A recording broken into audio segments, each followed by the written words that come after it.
turnouts we've ever had. We have 7 evaluators to help pick the teams, all high school head coaches from all the regions, and the college coaches are going to pick the all-star teams. We're going to go in the tents. We've already collaborated. Last night we went out of a group of 70 people and collaborated on who they were looking at and started to have dialogue with how we can be in support for them. It really is a win-win situation for us in Florida. You have all these recruiting camps in the country.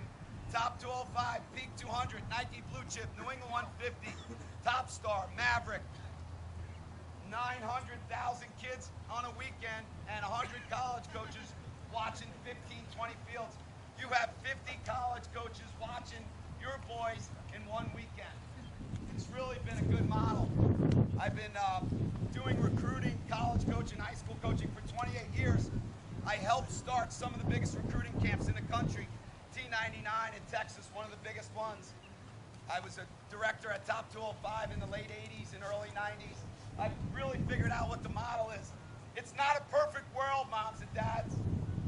It's like going out for a job. It's a job interview. One door shuts, one door opens. If you don't want to play Division I, maybe you play Division III or intercollegiate college at some of the better universities. Richmond University's here, one of the better business schools in the country. Maybe play intercollegiate there. Michigan went varsity, they're here. All right? There's tons of avenues for your boys. You can use this sport as a vehicle to get a great education, and that's what we're here for.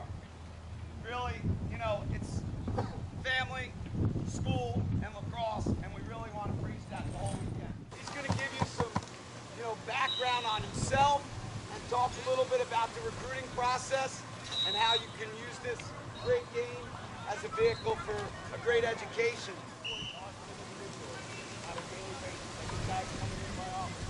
And you know, they tell me, man down, man up.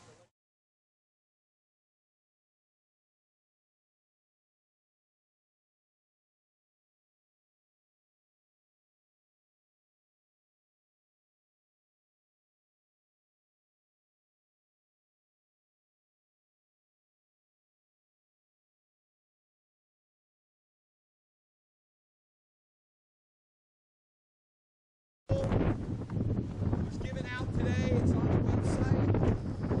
Be here at 9:15.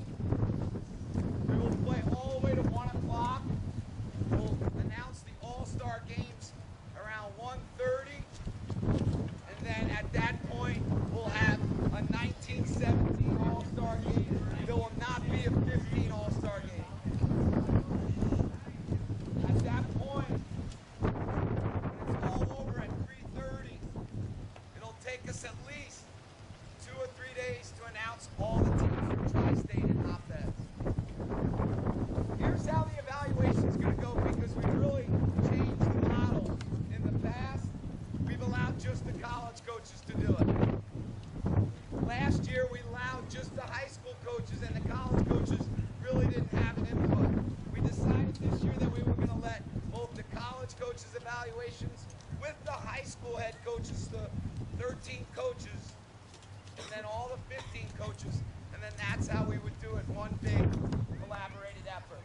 Tonight, we will get together, and all of us will sit down and try to hash things out. 50-something college coaches, this event would never take place having, schools like Navy, Dartmouth, W&L, Michigan, all these great schools coming down and watching our players, giving our kids the opportunity. Without them, All-Star announcements are about to come out in a few minutes.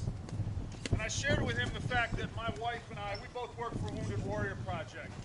And as we speak, my wife is standing on the flight line at Landstuhl Regional Medical Center in Germany, watching C-17 flights come in and out of Afghanistan and back to the United States.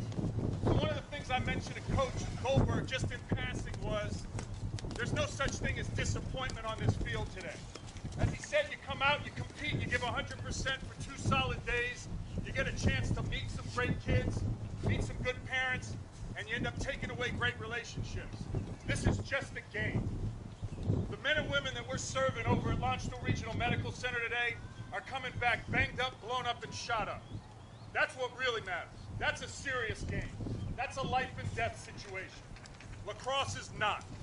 So if you don't get on an all-star team, or you don't get picked up for the right club, or you don't become a starter next spring, just use that as an opportunity to go out and work harder. Not to complain, not to criticize coaches or athletic directors, because I will tell you, that's not what matters. What matters is being committed to a cause greater than yourself and developing great relationships. And that's what 19 and 22-year-old men are doing right now in some foxhole in Afghanistan as we speak. So please use lacrosse as an opportunity to grow and to become better men. Not to criticize and become smaller men. Because I can tell you right now, there's a kid being unloaded off of a stretcher right now in the back of a C-17 that would give anything in the world to be here playing lacrosse where the bullets are not taking the lives of his brother. So think about that, try to put that into a perspective when you go home today and celebrate Mother's Day. You've been given a gift to play an amazing game in the greatest country in the world. Don't waste that gift. Use that as an opportunity to be a better man, to be a better son, to be a better teammate, to someday be a better father, maybe a better employer, better employee. And think about perspective when you go home tonight. Again, there are a lot of kids sacrificing things that you cannot possibly fathom as we speak that are less than 3 years older than the seniors that we're out here watching today. So think about that. Keep that perspective and use that as an opportunity to get up tomorrow and make tomorrow a better day than today.